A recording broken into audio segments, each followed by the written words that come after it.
Assalamualaikum and good day to all. I am Almansur S. Milicano, a member of Group 3, and I am here to present the plumbing materials. So first, what is a plumbing? So plumbing is any system that conveys fluids for a wide range of applications. So sa madaling salita, it uses pipes, valves, plumbing, fixtures, tanks, and other apparatus to convey fluids.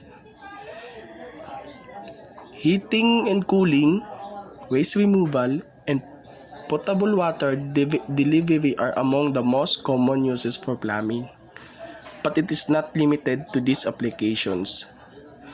These words derives from the Latin word lead or plumbism, as the first effective pipes used in the Roman era were lead pipes.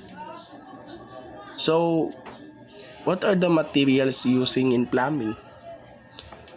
So, there are so many materials to use in plumbing, but we will tackle about the main items. So,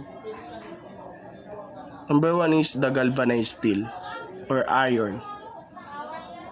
It was traditional piping material in the plumbing industry for the conveyance of water and waterways. The term galvanizing is once referred to hot dipping galvanizing, in other words, total immersion in molten zinc after treatment cleaning. So these galvanized pipes are steel pipes that have been dipped in a protective zinc coating to prevent the corrosion and rust. So isa ito siya sa mga ginagamit para ma-prevent yung mga pagkalawang ng isang bagay kasi hindi siya bakal galvanized siya. Galvanized piping was commonly installed in homes built before 1960s, so matagal nito ginagamit, no? So galvanized pipe was an alternative to lead pipe for water supply lines. So the other one materials is the copper pipes. These are probably the most traditional plumbing pipe used due to their extensive duration and reliability. So tatagal siya, no? And sigurado talaga na hindi siya basta-basta nasisira. Copper siya They provide superior corrosion resistance, great material to be used for hot and cold water. So pwede siya kahit sa dinadaanan ng mainit na tubig or katamtaman or sa malalamig na tubig.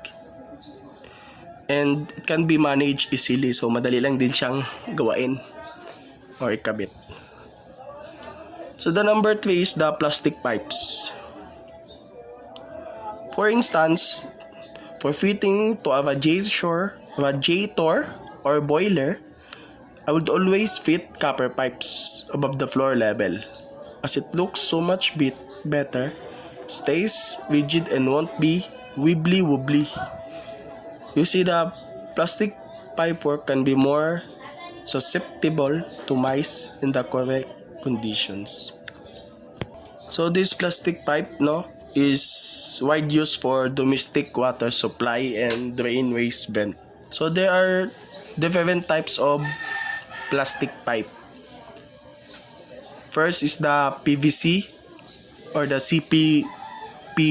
CPVC means the chlorinated polyvinyl chloride. It is a thermoplastic produced by a chlorination of polyvinyl chloride or oxyresin, which is significantly more flexible and can be withstand high temperature than standard PVC. So the main difference between the CPVC and the PVC is the range of temperatures each is capable of withstanding. So the CPVC, it can handles the temperature of 200 degrees Fahrenheit. Grabe kainit naman, While the other one is the PVC is pinaka-limit niya lang is the 140 degree Fahrenheit.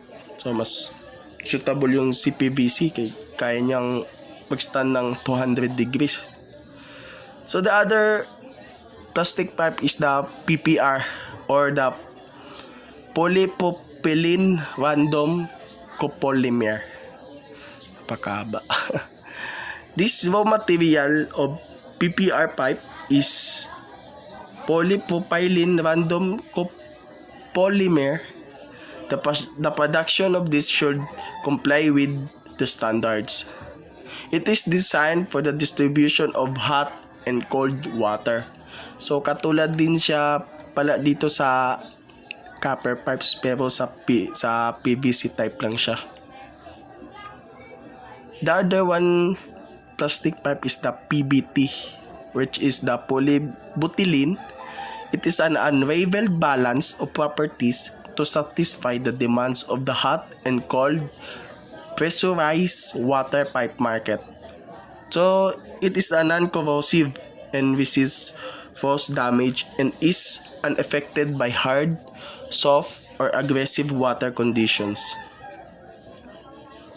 So mukhang mas matibay din siya at malakas yung resistance niya sa mga malalamig na dadaan sa kanya. And hindi din siya basta-basta na tinigas, which is mag-crack siya, hindi din siya gaganon. So the other one is the PX or the cross-link polyethylene. Abbreviated, PEX or XPE or XLPE. It is formed by a polyethylene with cross links. It is used predominantly in buildings, services, pipework systems, hydraulic radiant heating and cooling systems, domestic water piping, and insulation for high tension, high voltage electric cables. So it is used for more years, and therefore its failures have been observed and known. So madami siyang failure dito sa PX. And the major failure niya is yung link for piping and fitting. So yung pagkakabit nito sa isa't isa. Piping fails when the pipes are exposed to chlorine that is within the water, exposure to direct sunlight before its installation. So sensitive siya sa tubig, and kapag natatamaan siya ng araw ng matagal, mukhang nag-iba yung texture niya, mukhang naglalambot siya, nagbabalik siya sa normal, parang gano'n.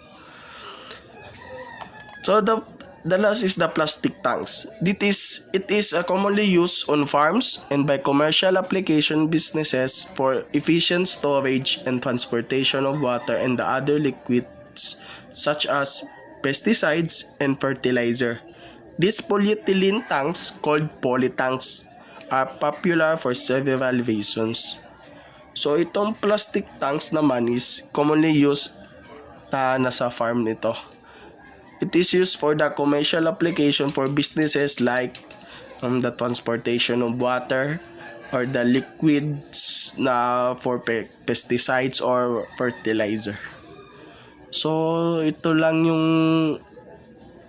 nakuhan ko sa plastic, sa plumbing materials, no? So, shukran and thank you.